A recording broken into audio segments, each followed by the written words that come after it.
आप सभी का पुनः स्वागत है लाइव स्टडी लाइफ टाइम पर। आज हम बात करने जा रहे हैं ज्योग्राफी के विद्यार्थियों के लिए, बीए पार्ट फर्स्ट के विद्यार्थियों के लिए प्रायोगिक भूगोल से बनने वाले छोटे छोटे प्रश्न जो कि आपको प्रैक्टिकल के दौरान देखने को मिलेंगे आपके पेपर के अंदर। साथ ही में जब आप ज्योग्राफी की फाइल जमा कराने जाएंगे तब आपसे टीचर प्रश्न पूछ सकते हैं और तब आपको इन प्रश्नों के जवाब आना अनिवार्य है, अन्यथा टीचर समझेंगे कि आपने ये फाइल किसी से बनवाई है, क्योंकि ये बेसिक प्रश्न होते हैं जो कि एक ज्योग्राफी के विद्यार्थी को आना आवश्यक है। तथा साथ ही में जो आपका ज्योग्राफी का प्रैक्टिकल का एग्जाम होगा उसके अंदर छोटे छोटे क्वेश्चन आपको देखने को अवश्य मिलेंगे। बहुत ही छोटे क्वेश्चन है, 15 क्वेश्चन आज हम देखने वाले हैं और सभी प्रश्न मोस्ट इंपोर्टेंट है आपके प्रैक्टिकल को लेकर।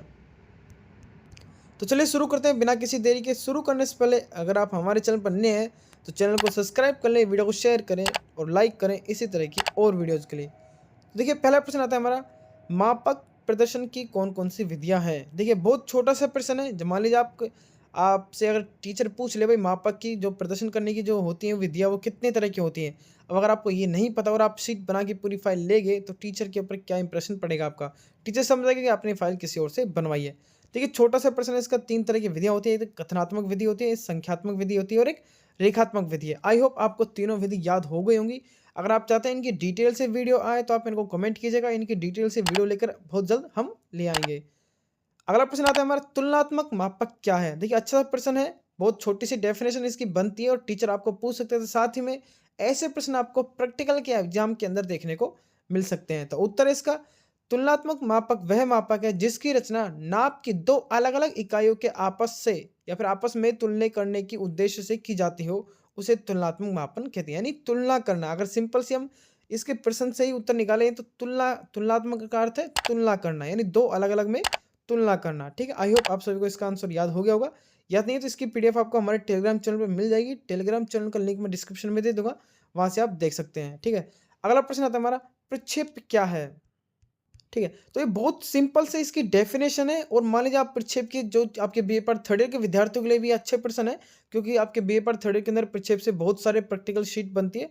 बीए पार्ट फर्स्ट ईयर के अंदर भी है लेकिन उसके अंदर इतने नहीं है। थर्ड ईयर के विद्यार्थियों को इसका नॉलेज होना बहुत जरूरी है। और सिंपल से इसका उत्तर है, ग्लोब की अक्षांश व देशांतर रेखाओं को समतल कागज पर प्रदर्शित करने की एक विधि को ही प्रक्षेप कहते हैं। ठीक है, सिंपल सा इसका आंसर है और आपको इसका आंसर आना अति आवश्यक है। ठीक है, देखिए अगला प्रश्न है तुम्हारा, पृथ्वी का अर्धव्यास निकालने का सूत्र क्या है। ठीक है, तो इसका सिंपल सा उत्तर है पृथ्वी का वास्तविक अर्धव्यास बटे मापक। ये आपके पृथ्वी के अर्धव्यास निकालने का सूत्र है। ठीक है, सिंपल से इसकी काफ़ी प्रैक्टिकल शीट बनती है इससे संबंधित, सूत्र से संबंधित, तो आपको इसका आना बहुत आवश्यक है। ठीक है, ये सभी प्रश्न आपके लिए मोस्ट इंपोर्टेंट है, वीडियो को बिना स्किप करे देखिएगा। ठीक है, ये प्रश्न आपको अवश्य आपके प्रैक्टिकल के अंदर देखने को मिलेंगे तथा टीचर भी आपसे प्रश्न पूछ सकता है। अगला प्रश्न आता है हमारा, भूमध्य रेखा की लंबाई ज्ञात करने का सूत्र क्या है। तो देखिए 2πr इंटू पृथ्वी का वास्तविक अर्धव्यास बटे मापक। ठीक है, ये ऐसे प्रश्न बहुत सारे बनते हैं ऐसे छोटे छोटे। अगर आप चाहते हैं कि इनके डिटेल से पूरी पूरी एक पीडीएफ लेके आऊँ और वहाँ आपको मैं पूरी पूरी पीडीएफ प्रोवाइड करवा दूँ तो आप मेरे को कमेंट बॉक्स में कमेंट जरूर कीजिएगा। मैं आपको टेलीग्राम चैनल पर इसकी कंप्लीट प्रश्नों की 100 से 200 इसके प्रश्न बनते हैं अधिक से अधिक, वो मैं आपको पूरी पीडीएफ प्रोवाइड करवा दूंगा। अगला प्रश्न आता है हमारा, बेलनाकार प्रक्षेप में बेलनाकार खोल ग्लोब पर कहाँ स्पर्श करता है। बहुत अच्छा प्रश्न है और जब आप एग्जामिनर के पास जाते हैं तो एग्जामिनर आपसे ऐसे ही प्रश्न पूछने चाहता है, तो आपको इसका उत्तर हो जाएगा सिंपल सा, भूमध्य रेखा पर। ठीक है, आई होप आपको सभी प्रश्न अच्छे लग रहे होंगे। वैसे तो मोस्ट इंपोर्टेंट है सभी प्रश्न और अच्छे भी हैं, छोटे छोटे क्वेश्चन है। एग्जामिनर की दृष्टि से भी और आपके टीचर की दृष्टि से भी ये प्रश्न आपसे वो पूछ सकते हैं। अगला प्रश्न आता है हमारा, शंक्वाकार प्रक्षेप में शंकु ग्लोब जिस अक्षांश को स्पर्श करता है उस अक्षांश को क्या कहते हैं। सिंपल सा उत्तर है प्रमाणिक अक्षांश। ठीक है, कुछ विद्यार्थियों को इस सब चीजें समझ नहीं आ रही कि क्या अक्षांश होता है क्या होता है। ठीक है, आप ज्योग्राफी विद्यार्थी जब आप प्रैक्टिकल करते हैं तो ये सब चीजें आपको सिखाई जाती हैं। ठीक है, तो डोंट वेरी, धीरे जब आपकी डिटेल से इन चीजों को पढ़ेंगे तो आपको ऑटोमेटिक याद हो जाएंगे। अगला प्रश्न आता है, रचना के अनुसार प्रक्षेप कितने प्रकार के होते हैं। ठीक है, सिंपल से इसका उत्तर है, रचना के अनुसार प्रक्षेप कितने प्रकार के हैं पूछा गया आपका प्रश्न। उत्तर है 3 प्रकार के होते हैं, बेलनाकार, शंक्वाकार और शिरोबिंदु। ठीक है, आई होप तीनों याद हो गए होंगे आपको, बेलनाकार, शंक्वाकार और शिरोबिंदु। ठीक है, सिंपल से इसका उत्तर था और सिंपल सा प्रश्न थे, छोटे छोटे प्रश्न है, यही प्रश्न आपको परीक्षा में देखने को मिल जाएंगे। प्रधान अक्षांश किसे कहते हैं, अच्छी सी डेफिनेशन इसकी बन जाती है, कागज का शंकु पृथ्वी के ग्लोब को किसी एक अक्षांश विशेष पर स्पर्श करता है, इस अक्षांश को प्रधान अक्षांश कहते हैं। अगर आप एक बार या 2 बार इसको पढ़ते हैं तो आपको आसानी से याद हो जाएगी, ठीक है। अगला प्रश्न देखिए, शिरोबिंदु। अभी हमने देखा शिरोबिंदु क्या है। अगर आप थोड़ी देर पहले हम देखें तो शिरोबिंदु क्या है। अगर आपसे प्रश्न पूछ रहे शिरोबिंदु क्या है, तो रचना के अनुसार प्रक्षेप के कितने प्रकार होते हैं। अभी हमने प्रश्न देखा बेलनाकार, शंक्वाकार और शिरोबिंदु। तो सिंपल से इसका उत्तर हो गया, ठीक है, आपको याद होना चाहिए। शिरोबिंदु समदूरी प्रक्षेप में कागज की समतल सतह ग्लोब को कहाँ स्पर्श करती है, तो इसका उत्तर हो जाएगा आपका ध्रुव पर स्पर्श करती है। अगला प्रश्न देखिए, मंद ढाल किसे कहते हैं। देखिए ढाल के क्वेश्चन आपके बनते हैं, ठीक है, फर्स्ट के विद्यार्थियों के अंदर ऐसे फ्री हैंड वाले डायग्राम ज़्यादा बनते हैं, उसके अंदर आपके ढाल वाला प्रश्न अवश्य, आपकी शीट है जो शीट बनती है, ठीक है। पृथ्वी तल का वह भाग जिसका ढाल कम व हल्का हो उसे मंद ढाल कहते हैं।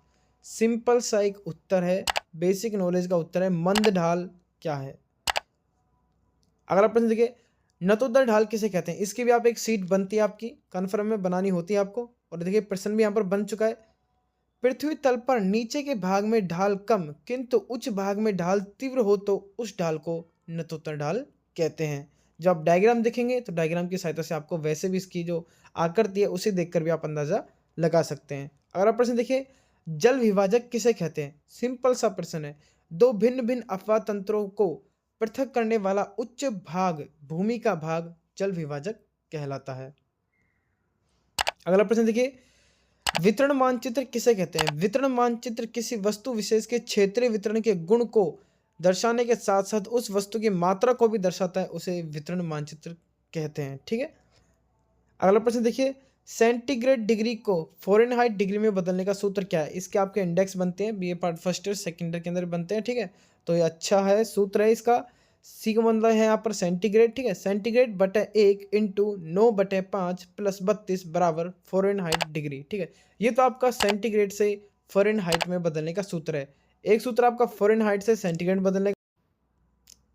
ये सभी प्रश्न मोस्ट इंपोर्टेंट है आपके प्रैक्टिकल की दृष्टि से। और आप चाहते हैं कि जो टोटल प्रश्न इनके जो बन सकते हैं आपके बीए पार्ट फर्स्ट के अंदर 100 से 200 क्वेश्चन है अधिक से अधिक। अगर आप चाहते हैं कि कंप्लीट एक वीडियो लेकर आऊँ तो कमेंट बॉक्स में कमेंट जरूर कीजिएगा। वीडियो अच्छी लगी तो प्लीज़ एक लाइक जरूर कीजिएगा, चैनल को सब्सक्राइब कर लीजिए बीए से रिलेटेड इसी तरह की और वीडियोज़ के लिए। मिलते हैं नेक्स्ट वीडियो में, तब तक के लिए धन्यवाद।